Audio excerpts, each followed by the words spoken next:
સંગઠિત રહે તો બહુ મજબૂત થાય એનો મારો થોડોક વિરોધાભાસ છે. જ્યારે જરૂર હોય ત્યારે સંગઠિત થાવ અને જરૂર ન હોય ત્યારે પોતપોતાના કામે લાગો. જો તમારે આગળ વધવું હોય તો જૂના આપણા વડીલો બેઠા છે એને ખબર છે કે રીંગણી મરચી કે ટમેટાનો રોપ એક કેળામાં નાખી અને ગમે એટલું ખાતરને પાણી આપો તો એમાં ફળ આવે નહીં. એને ઉખેડીને બીજે વાવવો પડે. વડલાની નીચે વડનું ઝાડ કોઈ બી મોટું થાય નહીં, એને બીજે વાવો તો જ મોટો થાય. એટલે તમારામાં એટલી બધી શક્તિ છે પટેલ લેવા અને કરવા. હમણાં ગયા વર્ષે થોડીક ઝુંબેશ ચાલી હતી એનું અધ્યયન કે પણ એકલો કરી શકે તો. આપણામાં એક કહેવત છે, એક પટેલ 1.25 લાખનો અને બે ભેગા થાય એટલે 50,000 નથી જાય. આનું કારણ શું? ટાટિયા ખેડ. આ ટાટિયા ખેડ જો બંધ થાય તો આપણો ડીએનએ બહુ ઊંચો છે. આપણે કુળની ક્ષત્રિય છીએ, આપણો ઇતિહાસ છે, આપણે આર્ય છે, ઈરાન ને પંજાબ સાઈડથી આવેલા છીએ, આપણામાં ગજબની શક્તિ છે. પણ આપણે એકલા હોય તો. એટલે તમે તમારા બાળકોને એટલા મજબૂત બનાવો, એટલા સક્ષમ બનાવો અને એવા માઈકાંગલા ન બનાવો કે 14 વર્ષ પછીનો દીકરાની જવાબદારી બાપની હોય છે, 14 વર્ષ સુધી માતાની જિંદગી બતાવવાની જિંદગી હોય છે, દીકરીની જવાબદારી માની આખી જિંદગી હોય છે. 14 વર્ષનો છોકરો ઘરે 9 વાગ્યા પછી બહાર જાય તો બાપને પૂછવાનો અધિકાર છે કે તું ક્યાં જાય છે, અને 9 વાગ્યા પછી જો ઘરે આવે તો પૂછવું પડે તું ક્યાં જતો. આનો કંટ્રોલ તમારે કરવો પડશે, નહીં તો આ બધા ઉડન ખટોલા છે ગમે ત્યાં ઉડવા મળશે અને પછી આપણા હાથમાં નહીં રહે. નાનો છોડ હોય જેમ વારસો એમ વળશે અને મોટો ઠોઠો થયા પછી વારસો તો હામો થશે, બાટવા દોડશે. એટલે અત્યારથી 14 વર્ષની ઉંમર પછી બાપની જવાબદારી આવી જાય છે. મા એમાંથી મુક્ત થાય છે અને મા પૂનમનો ચાંદ છે તો બાપ ખરા બપોરનો સૂર્ય છે. પણ જો સૂર્ય ન હોય તો કોઈ પણ ઝાડનો વિકાસ થતો નથી. ચાંદના અંજવાળે તો બાજરો સુકાઈ જાય. એટલે સૂર્ય જોઈ. એટલે બેની એટલી જવાબદારી છે. ભણો ગણો, બહાર નીકળો, નોકરી કરો અને કાચા બળદને કોઈ દી ધોળું નાખતા નહીં. કાંડમાં બાબા બેઠા એને ખબર છે. લેવો પટેલ એક ચોપડી લખું છું, શા માટે ફેલ, ધંધામાં શા માટે અસફળ અને શા માટે સફળ. આ એક ચોપડી લખું છું. શા માટે ફેલનો પહેલો અર્થ એ થાય છે કે 18 કે 20 વર્ષનો થાય અને પહેલા તો છોકરી ગોતવાનું ચાલુ કરે અને છોકરાને વધારે વહેલો પરણાવવાની ઉતાવળ એના મામા સાઈડમાં હોય કે મારા ભારેજનો હક પણ જમીના ચોંટાડી દઉં. એમાં બીજો કોઈ સ્વાર્થ ન હોય પણ મેં કરેલું આ એક એના મનમાં શ્રદ્ધા હોય. એ ન કરશો. બીજો કે માને વધારે દોડ હોય મારો દીકરો ધંધે કેદી ચડે. આ કાનાભાઈનો છોકરો કમાવા માંડ્યો, મારો છોકરો હજી કામ નથી કરતો. તમે એને ધંધો કરાવો, એને પૂરું જ્ઞાન આપો અને એની ક્યાંક નોકરી કરાવો. કોઈ દિવસ પોતાના ધંધાનો વિચાર જ્યાં સુધી ટ્રેનિંગ ન હોય ત્યાંથી કરતા નહીં તો આપણા છોકરા ધંધામાં ફેલ થશે. પછી 10% વ્યાજે પૈસા લઈ અને આત્મહત્યા સુધીની નોબતો લેવા પટેલના છોકરાઓમાં આવે છે, રોજ સાંભળવા મળે છે. એનું કારણ અનાવરત, અનટ્રેનિંગ અને પૂરેપૂરું જ્ઞાન નહીં. આનું ખાસ ધ્યાન રાખવું. કાબેલિયત બહુ છે આપણા છોકરાઓમાં પણ એને સાચે માર્ગે ચડાવવો જોઈએ. તાપીમાં ડેમ હોય તો નહેરમાં પાણી આવે, ડેમ ન હોય તો ગામના ગામ તાણી જાય, પાછા ખેતર સુકાન સુકા રહે. એટલે કંટ્રોલ જરૂરી છે. આ છોકરાઓને માર્ગદર્શન માટે ભલે કઠણ મજૂરી કરવી પડે, કાળી મજૂરી કરવી પડે, પણ એને ટ્રેનિંગમાં બિલકુલ પાછી પાણી નહીં કરતા. અને જેટલી ટ્રેનિંગ આપશો એટલો વફાદાર થશે અને મજબૂત થશે. જય હિન્દ, જય ભારત, જય ખોડિયાર. વિનંતી કરીશું વલ્લભદાદાને જીંદોરથી જે પધાર્યા છે એમને જ કે એવો સન્માનિત કરશે. જયસુખભાઈ નાગજીભાઈ શેખ પીપરિયાથી આપણી વચ્ચે હાજર છે. જયસુખભાઈ આગળ આવશે. દાદા ઊભા થઈ અને આપણે મોમેન્ટ આપીને સન્માન કરશું. જયસુખભાઈ માટે જોરદાર તાળીઓ. તાળીઓ. ખૂબ સરસ. દિનેશભાઈ ચોથાણી ચોથાણી પરિવારના ત્રીજા સ્નેહ મિલનમાં તમામ ભાઈઓ તથા આમંત્રિત મહેમાનોનું હાર્દિક સ્વાગત કરું છું.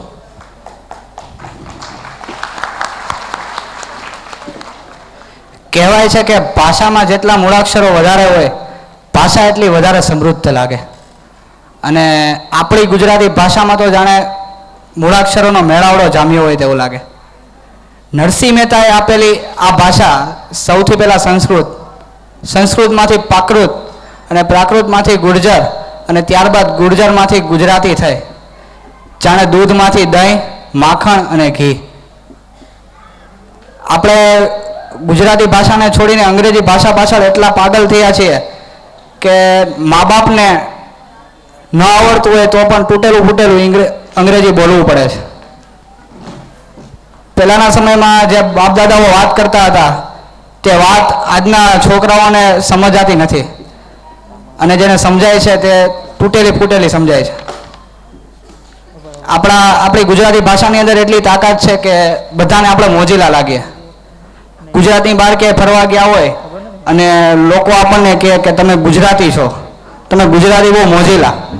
એ આપણા મોઢા જોઈને કે આપણા રૂપાળા દેખાવ એનાથી ન કે આપણી ભાષાની અંદર એટલી તાકાત છે કે આપણે બધાને મોજીલા લાગ્યા છીએ. એ આપણી ભાષા સમજીને આપણી બોલીથી આપણને કહે છે કે આ લોકો ગુજરાતી છે. અને આપણી ગુજરાતી ભાષાની અંદર એટલી તાકાત છે કે મીઠું જે સ્વાદે ખારું હોય છે છતાં પણ આપણે એને મીઠું કહીએ છીએ. તો મારી બધાને નમ્ર વિનંતી છે કે ગુજરાતી ભાષાને વધારે મહત્વ આપો અને કોલેજમાં વિદ્યાર્થીને તકલીફ ન પડે તે માટે આપણે બાળપણથી જ વિદ્યાર્થીને બાળ મંદિરમાંથી તકલીફમાં મૂકીએ છીએ. આ કેટલા અંશે યોગ્ય કહેવાય તે તમે બધા વિચારી શકો છો. કોલેજની અંદર વિદ્યાર્થીને ઇંગ્લિશમાં તકલીફ ન પડે તે માટે આપણે બાળપણથી જ તેને અંગ્રેજી માધ્યમમાં મૂકીએ છીએ. બાળ મંદિરથી જ તેને અંગ્રેજી માધ્યમમાં મૂકીએ છીએ, જે યોગ્ય નથી. બસ હું આટલું જ કહીશ. ખૂબ ખૂબ આભાર. જય હિન્દ, જય ભારત, જય જય ગરવી ગુજરાત.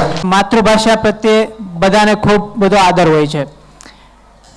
આપણને ખ્યાલ છે કે જેટલા પણ આપણા સમાજમાં, આપણા દેશમાં, આપણા વિશ્વમાં જેટલા પણ સાયન્ટિસ્ટ જેટલા પણ બની ગયા, મોટા મોટા વૈજ્ઞાનિકો, મહાન કાર્યકરો, મોટા નેતાઓ, તો એ બધા કઈ ભાષામાં ભણેલા? સ્વાભાવિક પ્રશ્ન થાય, બરાબર. એ લોકો આટલી બધી ઊંચી પદવી મેળવી શક્યા, આટલા બધા પૈસા મેળવી શક્યા, આટલી બધી મોટી શોહરત મેળવી શક્યા. પણ એક વસ્તુ એ છે કે જે એ લોકોએ જ્યારે પણ શિક્ષણની શરૂઆત કરી ત્યારે બધા જેટલા પણ વૈજ્ઞાનિકો છે બધાએ પોતાની માતૃભાષામાં શિક્ષણની શરૂઆત કરેલી. પછી એ જો ગુજરાતનો હોય તો ગુજરાતીમાં, મહારાષ્ટ્રનું હોય તો મરાઠીમાં. તો એ પ્રમાણે બાળકો માટે બને તેટલા આપણે માતૃભાષાને વધારે પ્રાધાન્ય આપીએ. ત્યારબાદ આપણે ફરી એક વખત રિપીટ વાત કરી દો. થોડો ઇકો ઓછો કરજો, સાઉન્ડ વાળા ભાઈ, થોડો ઇકો ઓછો કરજો. ફરી એક વખત રિપીટ વાત કરી દો કે આપણે બ્લડ ડોનેશન કેમ્પ સાઈડમાં ચાલુ છે. તો એમાં મને ખરેખર કહેતા ખૂબ આનંદ થાય છે કે બહેનોમાંથી ચોથાણી પ્રફુલ્લાબેન, ગામનું નામ નથી મારી પાસે, પણ એમણે બ્લડ ડોનેશનમાં લોહી આપવામાં પહેલું નામ નોંધાવ્યું છે. જોરદાર તાળીઓ પ્રફુલ્લાબેન માટે. એવો સ્ટેજ ઉપર આવે અને હું એનું સન્માન કરવા ઈચ્છું છું પ્રફુલ્લાબેનને, કે ખાલી પીવા કરતા દેવું એને વધારે સમજવું જરૂરી. બરાબર છે? પ્રફુલ્લાબેન આવશે? કેમ ગયા છે આપણી વચ્ચે? પ્રફુલ્લાબેન માટે જોરદાર તાળીઓ. જેણે પહેલું નામ બ્લડ ડોનેશન માટે એમને સન્માનિત કરશે ભાવિનભાઈ, જેઓ મોમેન્ટ આપીને પ્રફુલ્લાબેનને સન્માનિત કરશે. જોરદાર તાળીઓ પ્રફુલ્લાબેન માટે. અને આ પ્રફુલ્લાબેનની સામે નજર કરીને માત્ર તાળીઓ ન પાડતા બહેનો પણ આપણે બ્લડ ડોનેશનમાં જોડાઈ અને થોડું ઘણું આપીએ, લગભગ નહીં ખૂટી જાય તો એ ઘણું વધશે. ફરી રિપીટ, પ્રફુલ્લાબેન માટે જોરદાર તાળીઓ, જેમને પહેલું નામ બ્લડ ડોનેટ કરવામાં. હા, બાલાગામ, પ્રફુલ્લાબેન બાલાગામ, ખૂબ સરસ. ત્યાર પછી જેસીઆઈ સંસ્થા તરફથી કાનુલભાઈ સતાણી અને પંકજભાઈ પીઠવા આપણી વચ્ચે બ્લડ ડોનેશન કેમ્પ લઈને ઉપસ્થિત રહ્યા છે. શક્ય હોય ને ફ્રી હોય તો તેઓ સ્ટેજ પર આવશે. જેસીઆઈ સુરત સમ્રાટ તરફથી બ્લડ ડોનેશન કેમ્પ આપણી વચ્ચે લઈને ઉપસ્થિત રહ્યા છે કાનૂનભાઈ સત્તાણી અને પંકજભાઈ પીઠવા. ખૂબ ખૂબ આભાર તમારો. તમે સરસ મજાનું આવું સરાહનીય કાર્ય અમારી વચ્ચે લઈ અને અમને પૂરો સપોર્ટ અને એક રિધમ આપી છે. તમારો ખૂબ ખૂબ આભાર અને દરેક વર્ષે તમે આવો નવો અમને સપોર્ટ આપતા રહેશો.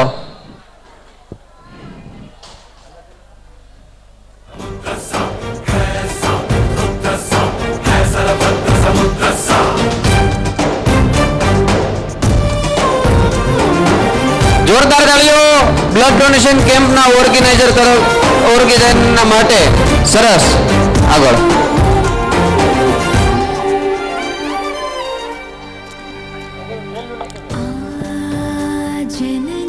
આપણે કહીએ ને કે સમય અને સમજણ નસીબદાર માણસો પાસે જ હોય છે.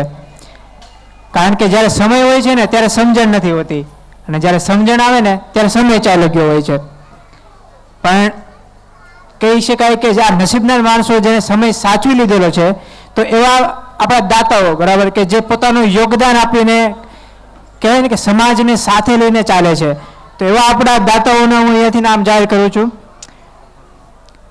1050 રૂપિયા નવનીતભાઈ જયંતિભાઈ ગુંદાળાગીર, 1100 રૂપિયા નાગજીભાઈ બુરાભાઈ ગોખલાણા, 1100 રૂપિયા હિતેશભાઈ હરિભાઈ મજેવડી, 1100 રૂપિયા હસમુખભાઈ વિનુભાઈ જીવાપર, 1100 રૂપિયા પરબતભાઈ કચરાભાઈ રણજીતગઢ, 1100 રૂપિયા સાગરભાઈ મનસુખભાઈ મોટાદરવા, 1100 રૂપિયા આશીષભાઈ મગનભાઈ મોટાદરવા, 1100 રૂપિયા નિકુંજભાઈ કાબાભાઈ ચોથાણી, 1100 રૂપિયા રાજેશભાઈ બાબુભાઈ જસાપર, 1100 રૂપિયા નરેશભાઈ બાબુભાઈ મોટાદરવા, 1100 રૂપિયા કાંતિભાઈ ધનજીભાઈ મોટાદરવા, 1100 રૂપિયા વિપુલભાઈ ધીરુભાઈ મોટાદરવા, 1100 રૂપિયા ચુનીભાઈ લક્ષ્મણભાઈ મોટાદરવા, 1100 રૂપિયા ભૂપતભાઈ લક્ષ્મણભાઈ મોટાદરવા, 1100 રૂપિયા ધનજીભાઈ શંભુભાઈ જસાપર, 1100 રૂપિયા વિનુભાઈ ખીમજીભાઈ મોટાદરવા, 1100 રૂપિયા લલિતભાઈ ડાયાભાઈ મોટાદરવા, 1100 રૂપિયા જયેશભાઈ ધીરુભાઈ નવાગામ, 1100 રૂપિયા ચેતનભાઈ વેલજીભાઈ ગીરગુંદાળા, 1100 રૂપિયા નરેશભાઈ રવજીભાઈ શેખપીપરિયા,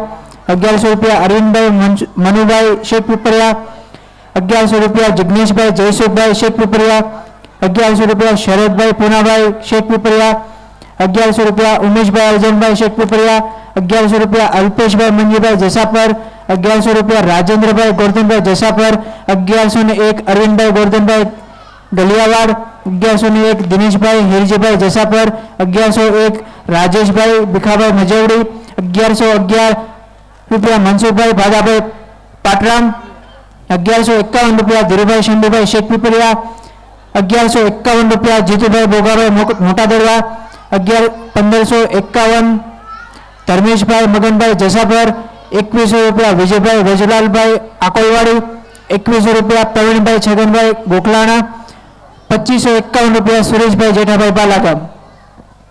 જોરદાર તાળીઓ આ દાતાઓ માટે પણ. ફૂલ નહીં તો ફૂલની પાકડી. શક્ય એટલો પ્રયાસ, થયું એટલું કામ.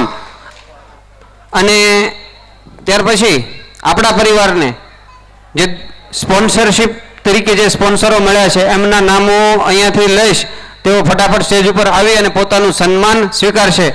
સૌપ્રથમ તો આમંત્રણ કાર્ડના સહદાતા ડિજિટલ હાઉસ ચિરાગભાઈ, જેઓ ફટાફટ સ્ટેજ પર આવશે. છે ચિરાગભાઈ?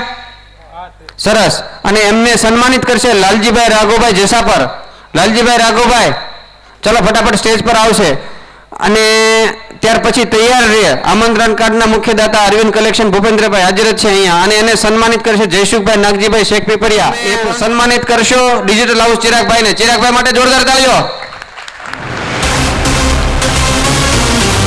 ખૂબ ખૂબ આભાર લાલજીભાઈ, તમે તમારું સ્થાન લેશો. વિનંતી કરીશ જયસુખભાઈને, તેઓ આમંત્રણ કાર્ડના મુખ્ય દાતા અરવિંદ કલેક્શન ભૂપેન્દ્રભાઈ બાલાગામ, જેઓ 10,000 રૂપિયા આ સ્પોન્સર તરીકે ચોથાણી પરિવારને સ્પોન્સરશિપ આપે છે. તો જોરદાર તાળીઓ અરવિંદ કલેક્શન ભૂપેન્દ્રભાઈ, જેમની જાહેરાત પણ આપણે કાર્ડમાં જોઈ શકીએ છીએ. જોરદાર તાળીઓ ભૂપેન્દ્રભાઈ માટે. અને શક્ય છે આપણે કામકાજ હોય તો દુકાનની મુલાકાત લઈ શકશું. બરાબર. ત્યાર પછી હું સુનિલભાઈ બાબુભાઈ મોટાદડવાને વિનંતી કરીશ કે તેઓ સાઉન્ડના દાતા, બે દાતાઓ બાબુભાઈ પરસોત્તમભાઈ ગોખલાના અને નિલેશભાઈ પરસોત્તમભાઈ ગોખલાના બંને સ્ટેજ પર આવશે. અને જેઓ આપણને આજીવન દાતા તરીકે મળ્યા છે સાઉન્ડના બાબુભાઈ પરસોત્તમભાઈ ગોખલાના અને નિલેશભાઈ પરસોત્તમભાઈ નહીં હોય, નિલેશભાઈ મનસુખભાઈ ગોખલાણા.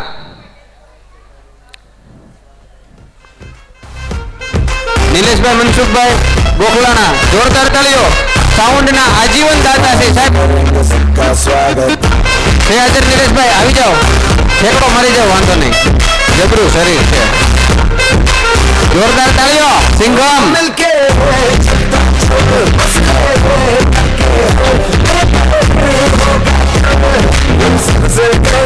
ખૂબ ખૂબ આભાર સુનિલભાઈ, તમે તમારું સ્થાન લેશો. ત્યાર પછી બોલપેન અને પેન્સિલના આજીવન દાતા, જે આપણે દરેક બેગ્સમાં કે દરેક ચોપડાની સાથે બોલપેન અને પેન્સિલ પણ જે હોય છે, એ બોલપેન અને પેન્સિલના આપણા આજીવન દાતા ને સન્માનિત કરવા માટે સૌપ્રથમ હું વિનંતી કરીશ શિવાભાઈ વલ્લભભાઈ જસાપર, જેઓ આગળ આવશે. વિનંતી કરીશ ભાવિનભાઈ બાલાગામને કે જેઓ બોલપેન અને પેન્સિલના દાતા હરેશભાઈ નાગજીભાઈ રણજીતગઢને એની ટ્રોફી આપીને સન્માનિત કરશે. હરેશભાઈ જેઓ આજીવન દાતા છે, એમના માટે જોરદાર તાળીઓ.